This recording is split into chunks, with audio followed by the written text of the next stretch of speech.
안녕하세요. 28년산 저기능성 룸펜의 재롱을 감내해 주실 여러분들 환영합니다. 저는 양뽕띠, 여기는 낭독잔치입니다.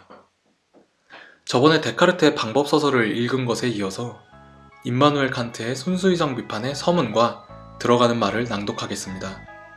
사람들이 굉장히 많이 읽는 칸트의 순수이성 비판에는 초판본이 있고 재판본이 있습니다.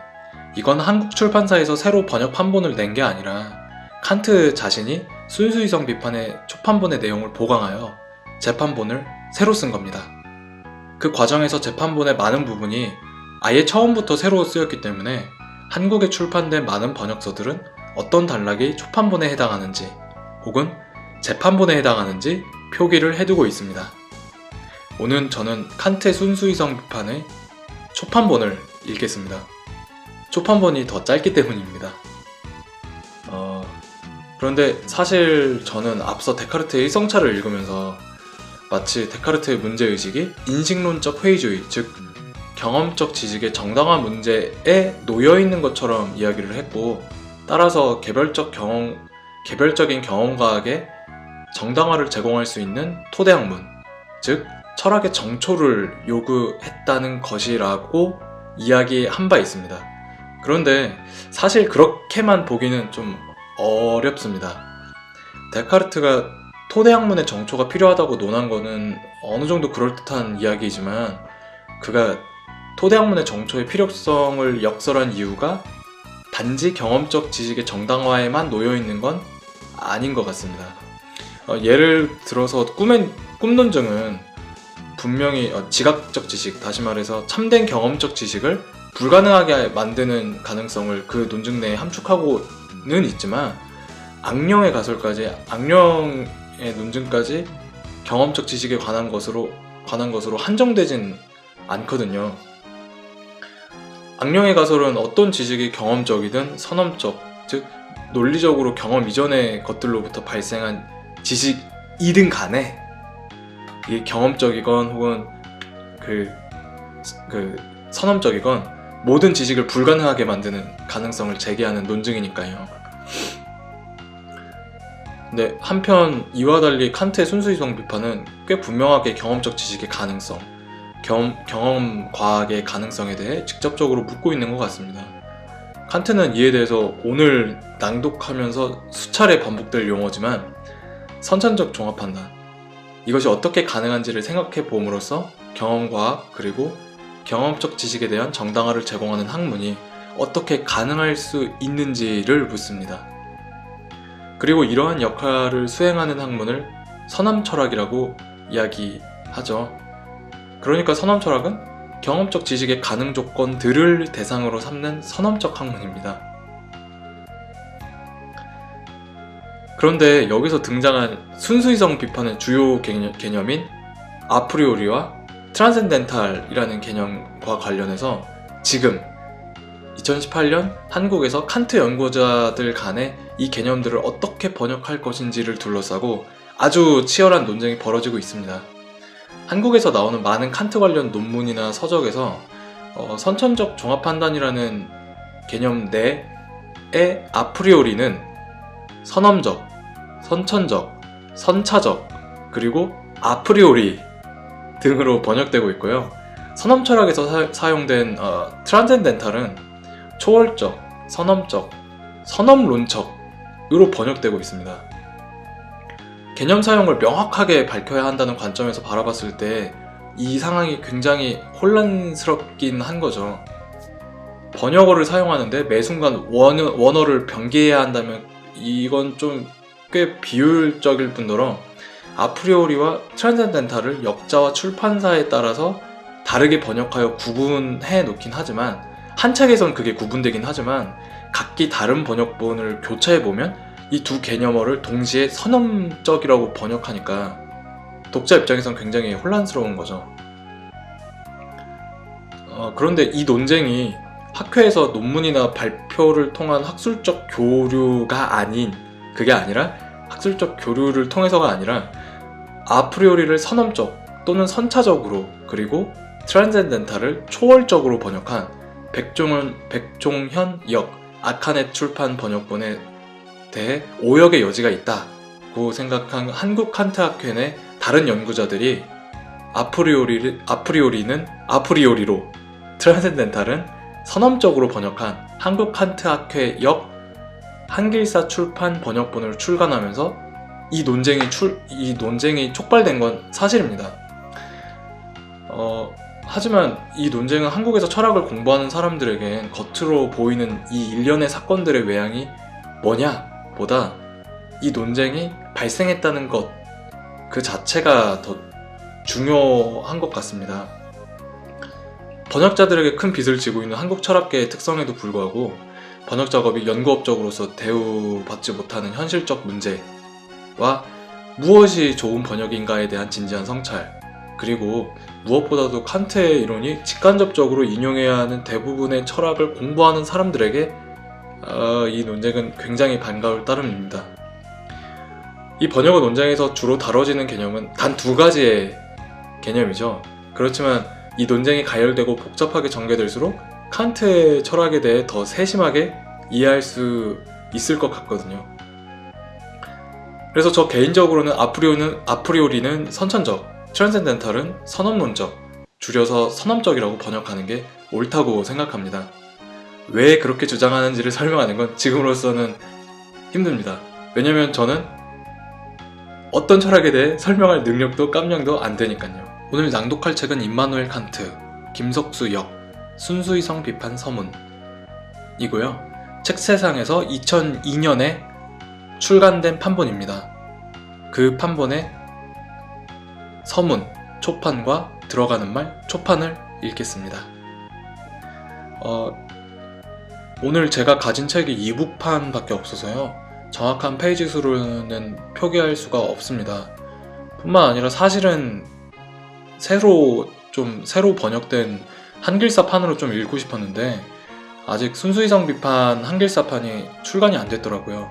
그래서 오늘은 이 책을 선정하게 되었습니다. 그럼 이제 낭독을 시작하겠습니다. 서문, 초판. 인간의 이성은 자신이 인식하는 어떤 종류에 있어서는 다음과 같은 특별한 운명을 지니고 있다. 즉, 인간의 이성은 바로 이 이성 자신의 본성상 그 자체에 부여되어 있고 그래서 달리 피해볼 수도 없는 물음들로 인해 더군다나 그러한 물음들이 자신의 모든 능력을 넘어서 있어 스스로 답할 수 없기 때문에 괴로움을 겪게 된다. 이성이 이렇게 어려운 상황에 빠져들게 되는 것이 이성 자체의 책임은 아니다. 이성은 원칙에서 출발하며 이 원칙들을 사용하는 것은 경험하는 과정에서 반드시 필요하며 동시에 이런 경험을 통해 충분히 정당화된다. 이성은 이런 원칙들과 더불어 항상 더 높이 멀리 떨어져 있는 조건들로 거슬러 올라가게 된다. 이와 같은 거슬러 올라감은 이성 자신의 본성에서 나온다. 그러나 물음은 결코 중단되지 않기 때문에 이성은 이런 식으로 진행되어서는 자신의 작업이 언제나 미완결 상태에 머물러 있을 수밖에 없다는 것을 의식하게 된다.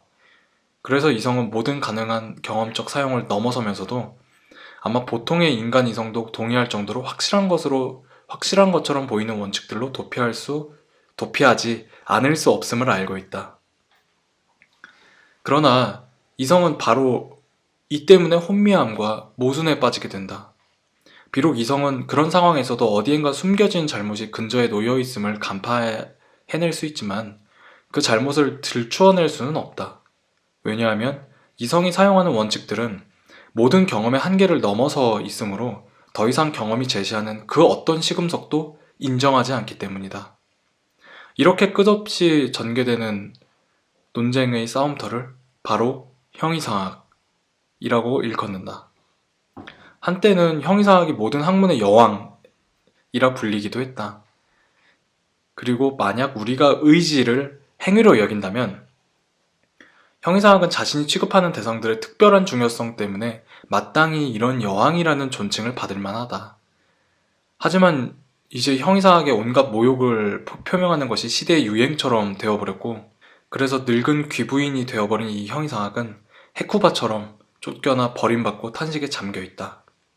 나는 얼마 전까지만 해도 모든 사람들 가운데 가장 힘센 자였고 아주 많은 사위와 아들들이 떠받든 지배자였다. 그러나 이제 나는 조국에서 추방되어 의지할 데 없는 처지가 되었다. 독단론자들의 통치 아래 있었던 형이상학의 지배는 처음에는 전제적이었다. 그러나 그러한 입법에는 아직도 여전히 옛 야만의 흔적이 남아있었기 때문에 이 정부는 내란으로 점차 완전히 무정부 상태로 퇴락하게 되었다. 정착해서 땅을 경작하면서 살아가는 것을 전적으로 싫어하는 일종의 유목민들처럼 회의론자들은 이따금씩 시민연합을 파괴시켰다. 그러나 다행스럽게도 회의론자들이 아주 드물었기 때문에 그들은 저 독단론자들이 언제나 새롭게 다시 형이상학을 세우려는 것을 방해할 수 없었다. 이 시도가 독단론자들 사이에서 합의된 계획에 따른 것은 아니었지만 말이다. 근대에 이르러 유명한 로크의 인간 지성에 관한 일종의 생리학으로 이러한 논쟁들이 모두 종결되고 또 형이상학에 관한 주장들이 지니는 정당성이 완전히 결정된 것처럼 보였다. 그러나 앞서 말한 형이상학이라는 여왕들의 출생은 우리가 일반적으로 지니고 있는 통속적인 경험이라는 천민에서 도출되었을 뿐이며 따라서 그 여왕이라고 우쭐대는 것도 당연히 의심받을 수밖에 없다는 것이 명백해졌다. 그럼에도 불구하고 사실상 형이상학의 이러한 경험론의 계보가 잘못 덮어씌워졌다. 그래서 형이상학은 자신의 요구를 계속해서 주장하게 되었고 이로써 모든 것은 다시 낡고 부패한 독단론으로 빨려들어가 경멸상태에 이르고 말았다. 사실 우리는 학문을 그러한 상태에서 구출하려고 했었다. 그런데 사람들이 믿는 것처럼 모든 길이 헛되이 추구된 지금 학문에는 혼돈과 어둠의 모체인 권태로움과 완전한 무관심주의가 압도하게 되었다. 하지만 이와 같은 현상들은 학문이 잘못 사용된 부지런함으로 인해 어둡고 혼란스러워 사용할 수 없는 것이 되어버렸을 때 장차 그것을 개조하고 계몽하는 원천, 적어도 섬하게 된다. 즉, 우리 인간의 본성과 결코 무관한 것이 될 수 없는 대상들을 탐구하는 것들과 관련해서 억지로 무관심한 채 하더라도 그것은 헛된 일이다.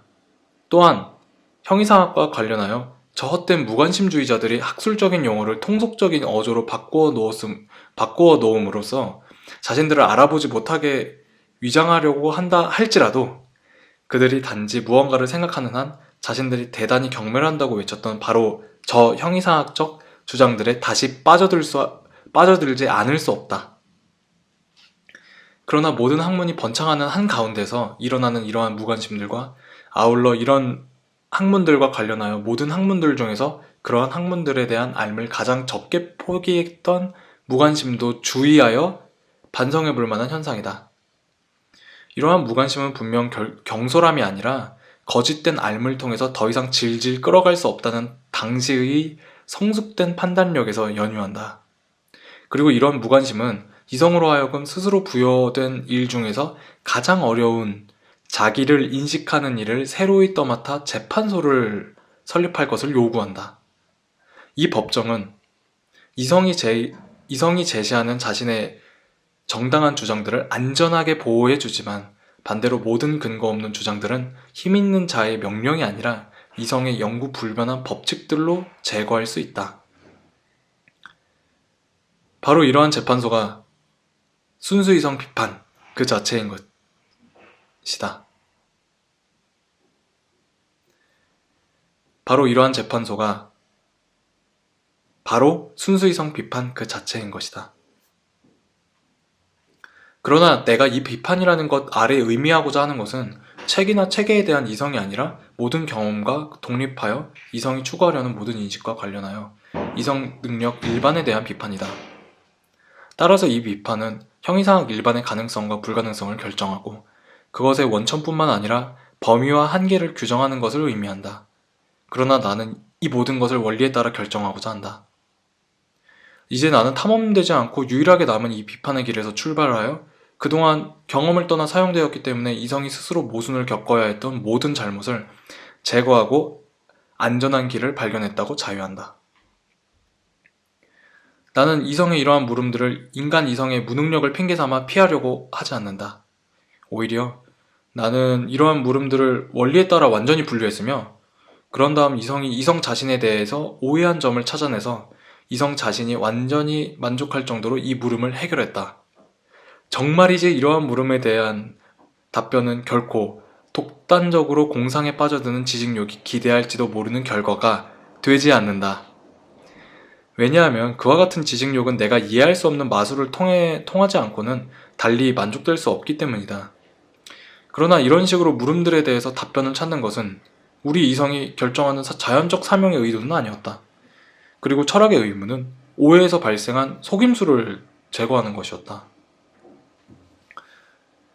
비록 이 때문에 우리가 매우 찬미하고 애호하는 환상이 무너진다 하더라도 나는 신경 쓰지 않으려고 한다.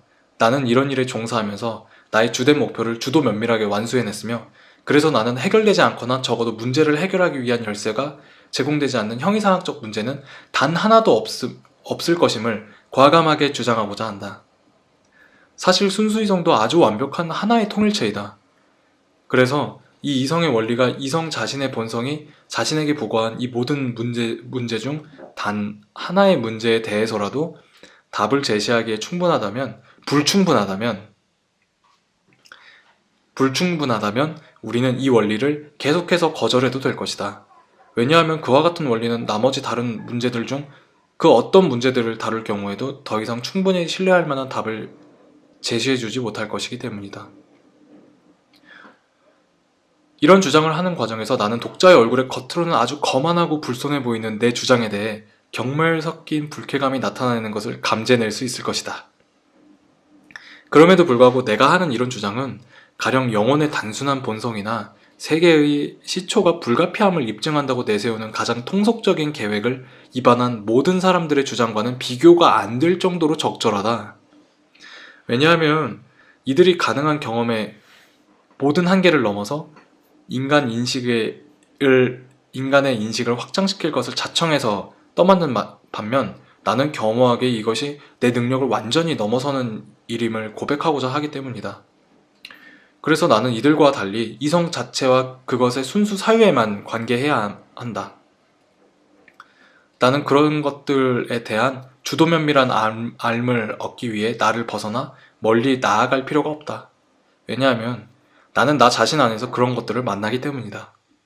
또한 일반 논리학은 이미 이성의 모든 단순한 작용들이 어떻게 완전히 체계적으로 헤아려질 수 있는지에 관한 예를 제공해준다. 단지 여기서 탐구되어야 하는 것은 경험의 모든 재료와 원조자가 제거되었을 때 내가 이성에 의하여 어느 정도 어떤 것을 수행해내기를 기대할 수 있는가 하는 점이다. 각각의 목적을 실현시킬 때의 완전성과 모든 목적을 한꺼번에 실현할 때의 주도 면밀함, 이 둘은 모두 자의적인 기획이 아니라 우리의 비판적 탐구의 소재가 되는 것으로 인식 자체의 본성이 우리에게 부과하는 것이다. 이러한 비판적인 탐구 형식에 관계하는 확실성과 명료성이라는 두 가지 요소는 여전히 아주 위험한 기획을 감행하는 이반자에게 정당하게 행할 수 있는 본질적 요구로 여겨진다. 그런데 확실성과 관련하여 나는 나 자신에게 다음과 같은 판단을, 즉 이런 종류의 탐구에서 사적 의견을 주장하는 것이 결코 허용돼서는 안 된다는 점을 주장해왔다.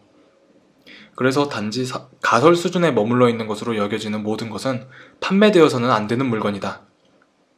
이러한 물건은 아무리 낮은 가격에도 매매되어서는 안 되며 그러한 물건은 발견되자마자 몰수되어야 한다. 왜냐하면 선언적, 아프리오리로 확립해야 하는 모든 인식은 그것이 오로지 완전히 필연적인 것으로 여겨져야 할 것임을 알리고 있기 때문이다. 게다가 이러한 것은 모든 순수한 선험적 인식을 결정하는데 훨씬 더 많이 적용된다. 왜냐하면 그러한 결정은 모든 명증적, 철학적인 확실성의 표준적인 척도로 따라서 그러한 것의 하나의 모범이 되는 예로 이바지하도록 해야 할 것이기 때문이다. 그런데 이 요소, 즉 확실성에 대해 내가 떠맡았던 것을 제대로 수행했는지는 전적으로 독자의 판단에 맡겨야 한다. 왜냐하면 그것의 근거들을 제시하지만 그렇게 제시된 것을 판단하는 위치에 있는 사람들, 즉 독자들에게 미치는 결과에 관해서는 판단하지 않는 것이 저자인 나에게 어울리기 때문이다. 그러나 저자에게는 자신이 주장한 논변들이 허약한 원인이 자기 자신에 있음을 밝히기 위해 비록 우발적이지만 어느 정도 불신을 일으킬 수 있는 문장에 주목할 수 있는 기회가 허용되어야 한다. 이렇게 되면 우리는 이러한 점과 관련해서 독자가 조금이라도 지니게 될 의심이 주요 목적을 고려해 판단하는 데 미치게 될 영향을 제때 저지할 수 있을 것이다. 내가 알기로는 우리가 지성이라고 일컫는 능력을 구명하고 동시에 그 지성의 사용 규칙과 한계를 규정하기 위해서는 순수 지성 개념의 초월적 영역이라는 제목 아래 속해 있는 초월적 분석론의 제2장에서 제시했던 것을 탐구하는 것이 가장 중요하다.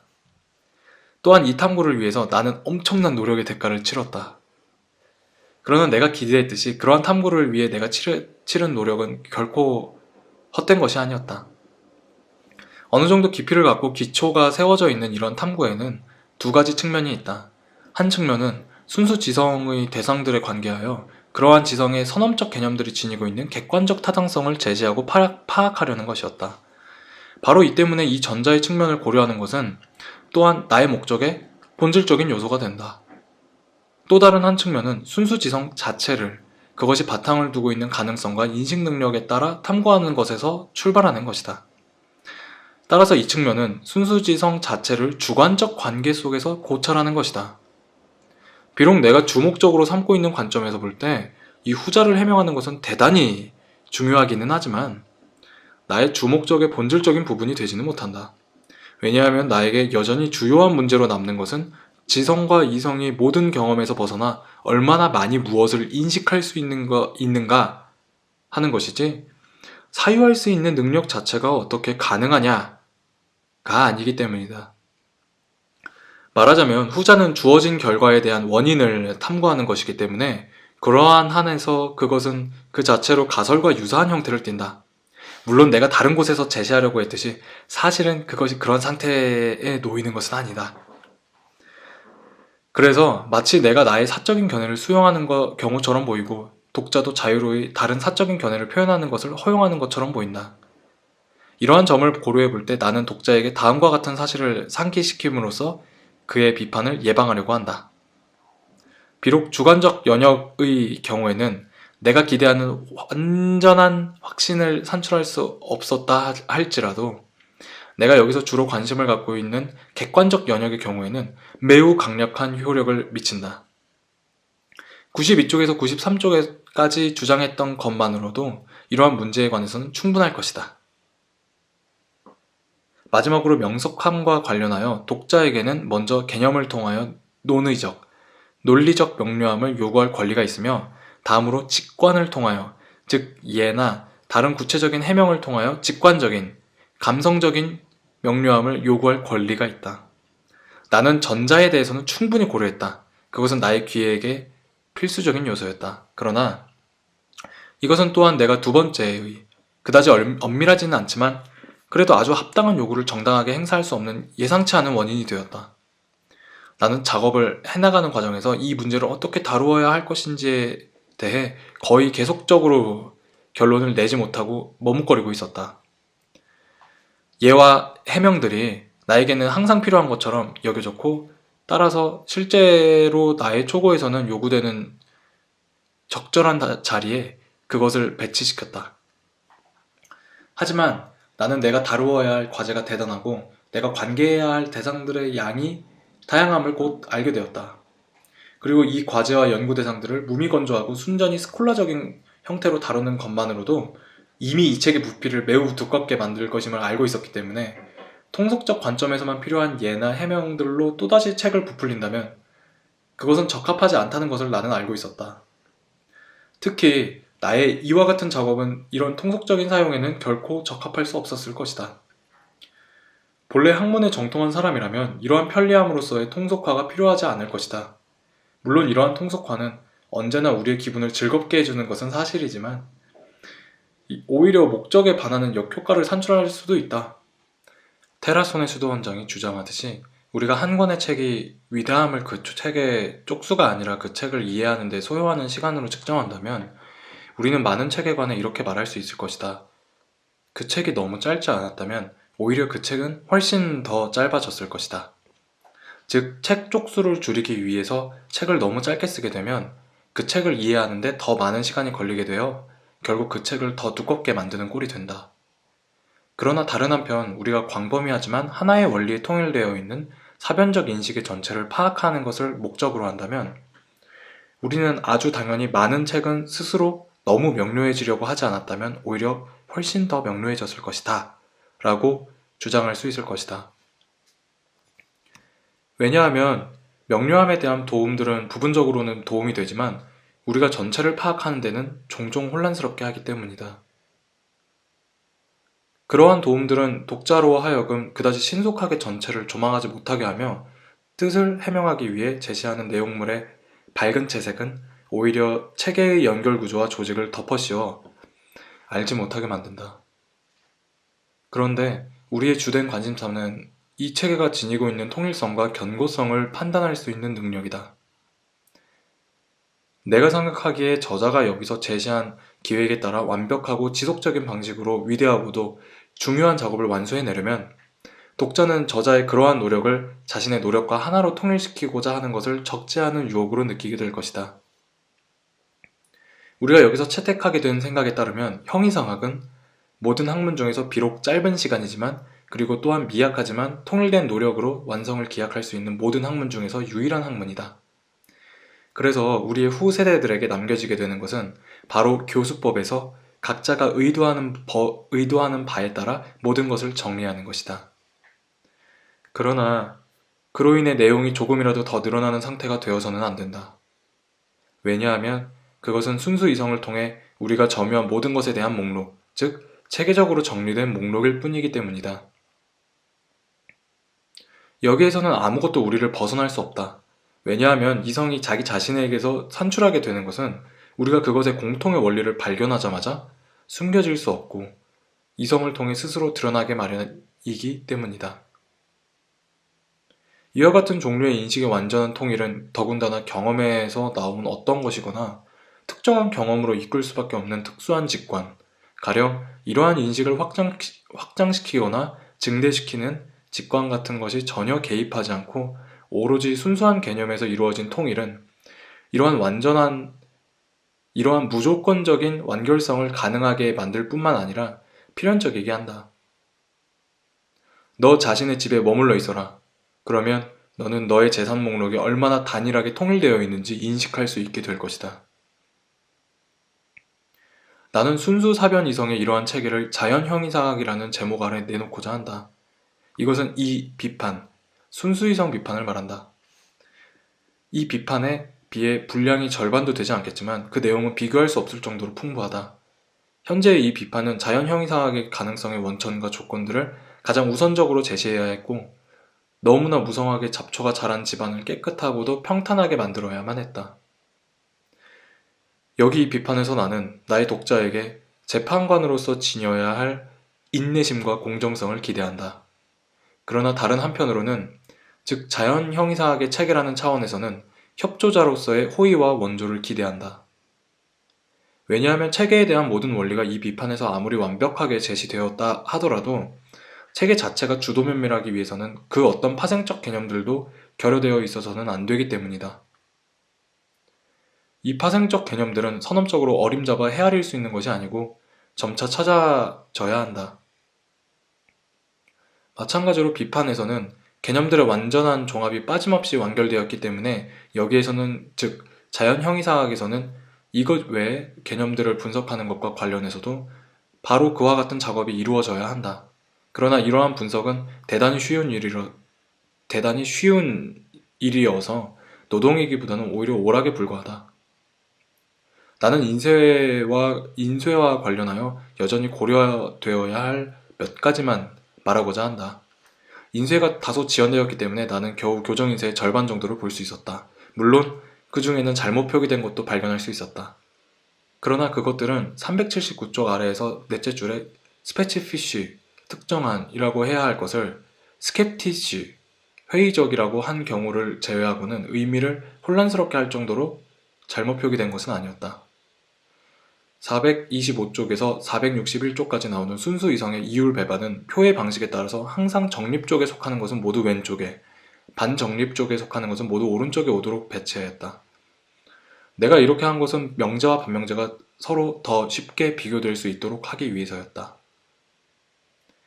네, 여기까지 서문, 초판본 낭독이었습니다.